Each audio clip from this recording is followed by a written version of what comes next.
এটা তো এটা একটু খুব ভালো একটা অনুভূতি দেয় যে সেকেন্ড হ্যাট্রিক করতে পারছি, একটু অর্জন একটা আসছে, সো এটার জন্য আমি অনেক খুশি।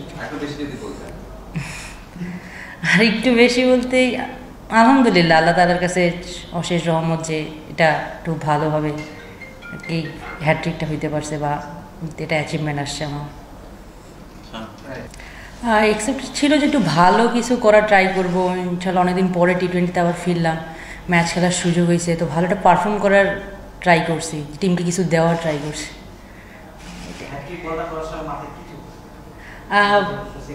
হ্যাঁ, সেকেন্ড হ্যাট্রিকের সময় চেষ্টা মানে মাথায় চলতেছিল যে আমি আমার জায়গায় করব, যদি আল্লাহ তাআলা সহায় হন তো ইনশাল্লাহ যদি কিছু হয়। জি অবশ্যই আফসোস তো আছে, নিজের অর্জনের থেকে যদি দলের অর্জনটা হয় তখনই নিজের অর্জনটার আনন্দটা একটু বেশি হয়, যে টিম জিতলে হয়তো বা এই আনন্দটা আরও ভালোভাবে উদযাপন করা যায়। তো সো দল ফার্স্ট। আপনি লাস্ট টি20 খেলছিলেন ওয়ার্ল্ড কাপে নিউজিল্যান্ড, এরপর হচ্ছে আপনি ইনজুরিতে ছিলেন আর কি। ইনজুরির পর হচ্ছে কামব্যাক করাটা আপনার জন্য এই প্রসেসটা কতটা কঠিন ছিল?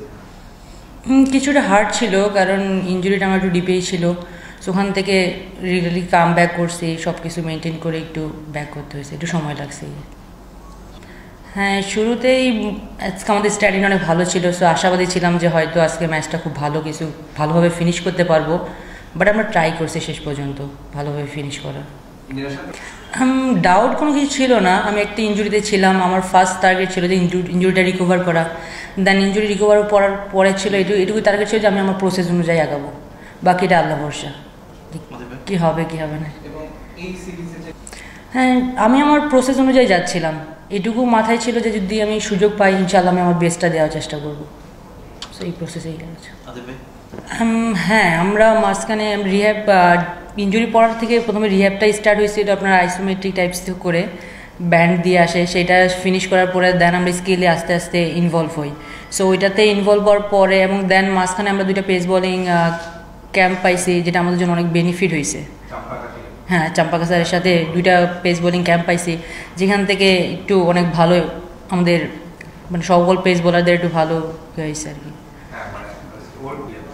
আমার মনে হয় যেটা টিম কম্বিনেশনের উপরেই আসে, যে একটা পেস বল খেলবে কি দুইটা পেস বল খেলবে, এটা টিম কম্বিনেশনের উপরেই আসে। সো টিম কম্বিনেশনের যেটা টিম আগে যেটা চাইবে সেটাই হবে, যে টিমের বেনিফিটের জন্য যেটা আসতেছে। সো এখানে আমরা মোড়াফু করতেছি না বা সামথিং কিছু না, জাস্ট আমরা চেষ্টা করতেছি যে বেটার করার। অ্যাজ এ পেস বোলারগুলো বেটার করতে পারলে হয়তো আমাদের জায়গাটুকু আর একটু বাড়বে, একটার জায়গায় হয়তো দুইজন খেলতে পারবো, দুইজন থেকে হয়তো তিনজন খেলতে পারবো, জাস্ট এই প্রসেসেই যা।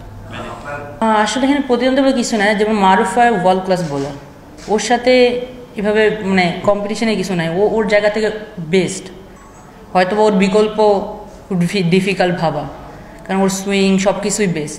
সো আমরা যেমন আমার ছিল যে ইনশাল্লাহ যদি আমি ট্রাই করি সুযোগ পাই তাহলে আমি চেষ্টা করব, এইটুকু।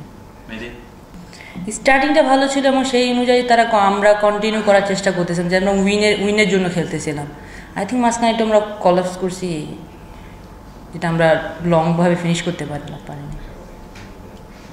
হ্যাঁ, আমরা এই রানটা চেস করার জন্য যথেষ্ট কনফিডেন্ট ছিলাম, যেহেতু আমাদের স্টার্টিংটা আরও ভালো হয়েছে, তো সেইটু আমরা আশাবাদী ছিলাম যে আই থিঙ্ক খুব ভালোভাবে আমরা ফিনিশ করতে পারবো। আর ওরা ব্যাটিং চেঞ্জ করলেও আই থিঙ্ক আমার কাছে মনে হয় না যে খুব বেশি একটা মানে আমরা একটু চাপে রাখার চেষ্টা করছিলাম, যেটা তার একটু চাপে রাখার চেষ্টা করছিলাম।